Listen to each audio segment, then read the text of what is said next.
Hello everyone, welcome to Genesis tutorial. आज के lecture में हम डिस्कस करेंगे eigen function and eigen value equation. Eigen value equation और आइगन फंक्शंस होते क्या हैं? ऐसे कोई भी फंक्शन जिनको कोई ऑपरेटर ऑपरेट करे पर उनकी वैल्यू ऑपरेट होने के बाद वापस वही मिल जाए और उनके साथ आप उन फंक्शन के साथ एक कांस्टेंट वैल्यू भी आए। वो कांस्टेंट वैल्यू हमारी आइगन वैल्यू कहलाती है और ऐसा फंक्शन हमारा आइगन फंक्शन कहलाता है। जैसे eigenvalue equation are those equation in which an operator operates a function and we get function back only multiplied by a constant factor. ठीक है, such function is called eigen function and the constant value or factor is called eigenvalue. Okay, this equation is called eigenvalue equation. For example, जैसे एक operator है, उसके अंदर में कोई function है, ऑपरेटर फंक्शन वापस मिल गया सेम फंक्शन पर उसके साथ एक कांस्टेंट फैक्टर मिल रहा है, कांस्टेंट वैल्यू मिल रही है, तो ये कांस्टेंट वैल्यू हमारी आइगन वैल्यू कहलाएगा। पर आइगन वैल्यू हमारी क्या होती है? रियल वैल्यूज होती है, कोई आयोटा वाला पार्ट नहीं होना चाहिए, इमेजिनरी नहीं होती है। एक ऑपरेटर ए था, सपोज करो साई उसका एक फंक्शन था, उसने इसको ऑपरेट किया, फंक्शन साई वापस मिल गया, उसके साथ एक कांस्टेंट वैल्यू मिला।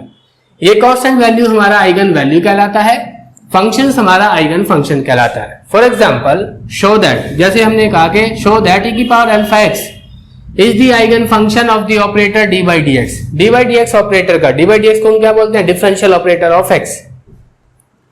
इसने इस e की पावर अल्फा एक्स को ऑपरेट किया, ऑपरेटर ये है, फंक्शन ये है, तो फंक्शन वापस मिल गया। डिफरेंशियल के रूल में हमने पढ़ा था, फंक्शन वापस मिल जाता है, फिर डी बाई डी एक्स जिसको ऑपरेट करता है आपका e की पावर जो e की पावर के अंडर में है अल्फा एक्स, उसको ऑपरेट करता है। अल्फा एक कांस्टेंट वैल्यू है, कांस्टेंट वैल्यू बाहर आ जाएगा और डी बाई डी एक्स के अंडर में सिर्फ एक्स रह जाएगा और D by D x of x ये हमने पीछे पढ़ा है, इसका वैल्यू हमारा 1 होता है। अल्फा का वैल्यू अल्फा इंटू e की पावर अल्फा एक्स आ गया, तो differential operator D by D x ने e की पावर अल्फा एक्स को ऑपरेट किया, फंक्शन वापस मिल गया, उसके साथ एक कांस्टेंट वैल्यू मिल रहा है, ये कांस्टेंट वैल्यू अल्फा, ये क्या कहलाती है? Eigen value. और e की पावर अल्फा एक्स ये कहलाता है हमारा आइगन फंक्शन। ओके, अब हम एक अनदर केस ले लेते हैं।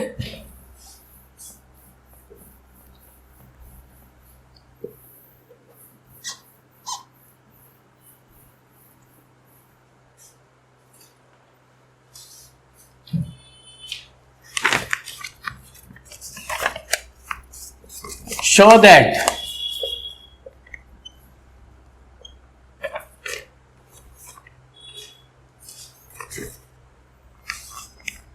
e raised to the power alpha x is an eigen function of the operator dn। और dn क्या है? ये डिफरेंशियल ऑपरेटर है, n टाइम्स डिफरेंशिएट करेगा with respect to x, differentiate with respect to x n times. और हमें what is the eigen value ये भी बताना है, what is the eigen value. Okay, तो हम dn को क्या लिख सकते हैं? d बाई डी एक्स कितना? n टाइम्स, या dn अपॉन dxn भी बोल सकते हैं। ऑपरेटर तो ये है dn अपॉन dxn, फंक्शन क्या है? e की पावर अल्फा x, इसका वैल्यू चाहिए हमको। तो पहले हम क्या करते हैं? d by D x of e की पावर अल्फा x, इससे जस्ट पहले हमने निकाला अभी, क्या है वो? इसका वैल्यू कितना आया था हमारा? अल्फा e की पावर अल्फा एक्स। मतलब एक बार डिफरेंशिएट करेंगे e की पावर अल्फा एक्स को तो अल्फा की पावर 1 और फंक्शन वापस मिल जाएगा। सेम ऐसे ही D square upon D X square e की पावर अल्फा एक्स है, जिसको हम लिख सकते हैं d by D X e की पावर अल्फा एक्स। और इसका वैल्यू अभी निकाला हमने, क्या? इसका वैल्यू आया था हमारा अल्फा e की power alpha x. Alpha constant है, बाहर कर देते हैं अल्फा, फिर डी बाई डी एक्स इसको ऑपरेट करेगा e की पावर अल्फा एक्स को, फिर से इसका वैल्यू अल्फा तो चल ही रहा है और इतने का वैल्यू क्या मिलेगा हमको? अल्फा e की पावर अल्फा एक्स, तो जिसको हम लिख सकते हैं अल्फा स्क्वायर e की पावर अल्फा एक्स। तो दो बार ऑपरेट किया, यानी कि D square upon D X square e की पावर अल्फा एक्स का वैल्यू कितना आया? अल्फा की पावर 2 e की पावर अल्फा एक्स। फंक्शन वापस मिल गया और ये जो कांस्टेंट है x के साथ है, इसकी पावर उतना ही आ रहा है जितनी बार हम इसको डिफरेंशिएट कर रहे हैं। तो यहाँ तो हम इसको n टाइम्स डिफरेंशिएट कर रहे हैं, तो वैल्यू क्या आएगा? अल्फा की पावर n e की पावर अल्फा x। और ये जो अल्फा की पावर n है, क्योंकि n टाइम्स ऑपरेट होने के बाद आई है, इसको हम क्या बोलते हैं, आइगन वैल्यू। और e की पावर अल्फा x ये कहलाएगा आइगन फंक्शन।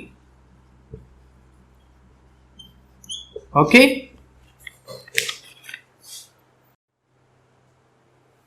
तो अब हम आते हैं एक और another example. Show that sin 2x is not an eigen function of the operator d by dx but it is function of the operator d square upon dx square. d by dx operator है, sin 2x हमने function लिया। d by dx differential operator वाले हमने जब differentiation के rule पढ़े थे उसमें हमने पढ़ा था कि sin ax को डिफरेंशियल ऑपरेटर cos ax में बदलता है। तो यहाँ पर उसने d by dx ने sin 2x को बदला cos 2x में, और फिर d by dx इसको ऑपरेट करता है जो भी आपका साइन के अंडर में क्वांटिटी होती है वो क्या है 2x। 2 एक कांस्टेंट नंबर है, बाहर चला जाएगा। d by dx of x ये क्या बन जाएगा हमारा, ये हमारा 1 हो जाएगा। तो क्या बना हमारा 2 cos a 2x आ गया।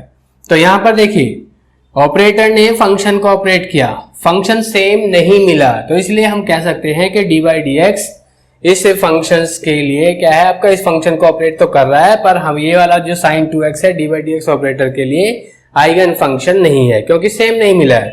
अब d square upon dx square का केस लेते हैं। d square upon dx square sin 2x ये ऑपरेटर है, ये फंक्शन है। d square upon dx square को हम लिख सकते हैं d by dx sin 2x। और अभी हमने कहा देखो पीछे sin 2x को डिफरेंशियल ऑपरेटर किस में बदला है, देखिए 2 cos 2x में बदला। 2 एक नंबर है, ये आपका बाहर आ जाएगा। d by dx इसको ऑपरेट करेगा cos 2x को, तो 2 बाहर आ गया, d by dx cos 2x। 2 बाहर, d by dx ने cos 2x को ऑपरेट किया, cos 2x को d by dx minus sin 2x में बदलता है, ये भी डिफरेंशियल का रूल है। d by dx अब किसको ऑपरेट करेगा, जो भी cos के अंडर में क्वांटिटी थी वो क्या है 2x। 2 एक कांस्टेंट नंबर है, बाहर चला जाएगा, माइनस साइन भी बाहर आ जाएगा, तो माइनस साइन बाहर, 2 × 2 4 हो गया, sin 2x आ गया, ठीक है। और d by dx के अंडर में सिर्फ यहाँ x बचा, जिसका वैल्यू कितना होता है 1 होता है। तो माइनस का 4 sin 2x आया, किसका वैल्यू आया ये d square upon dx square ने जब sin 2x को ऑपरेट किया, माइनस का 4 × sin 2x मिला, और ये जो -4 है ये वाला वैल्यू हमारी क्या कहलाती है, आइगन वैल्यू। और ये जो है ये हमारा आइगन फंक्शन। लेकिन किसके लिए आइगन फंक्शन है ये d square upon dx square operator के लिए।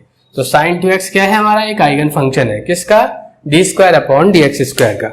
अब हम एक अनदर केस और ले लेते हैं।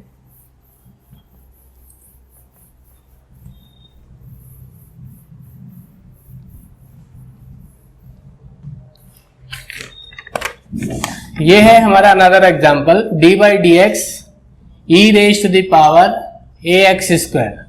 तो एक्सपोनेंशियल फंक्शन को ये ऑपरेट करेगा, क्या मिलेगा, exponential function as it is. d by dx किसको ऑपरेट करेगा, ax स्क्वायर को। फिर a कांस्टेंट है, बाहर चला जाएगा, क्या मिलेगा, a e raise to the power ax square. और d by dx के अंडर में क्या बचा, x स्क्वायर। तो d by dx of x square कितना आ जाएगा, यहाँ से ये 2x बन जाएगा, ठीक है। तो इसको भी हम बाहर ले आते हैं, 2a पहले से है और x e की पावर ax स्क्वायर। तो d by dx ने e raise to the power ax square को ऑपरेट किया, फंक्शन तो जरूर मिल गया आपको एज इट इज, पर उसके साथ कांस्टेंट वैल्यू नहीं मिला, क्योंकि इसमें हमारा x आ रहा है। x क्या है, वेरिएबल है, it is not a constant value, not a constant value. क्या है यहाँ पर, तो एक वेरिएबल आ रहा है, तो इसलिए हम इसको क्या कहेंगे, eigen, it is not eigen value. यह है हमारी आइगन वैल्यू नहीं है। आइगन वैल्यू तो हमारी कांस्टेंट वैल्यू होती है, ठीक है। फंक्शन को जरूर बोल सकते हो कि फंक्शन हमारा आइगन फंक्शन हो गया, और ये इक्वेशन भी हमारी आइगन वैल्यू इक्वेशन नहीं कहलाएगी। आइगन वैल्यू इक्वेशन तो वो होती है, फंक्शन मिल जाए एज इट इज, मिल गया जी, और उसके साथ कांस्टेंट वैल्यू आ गया। पर यहाँ पर तो वेरिएबल आ रहा है ना, x वेरिएबल है, तो इसलिए ये हमारा कांस्टेंट वैल्यू नहीं है, और ये इसलिए हमारा आइगन वैल्यू भी नहीं है। ओके।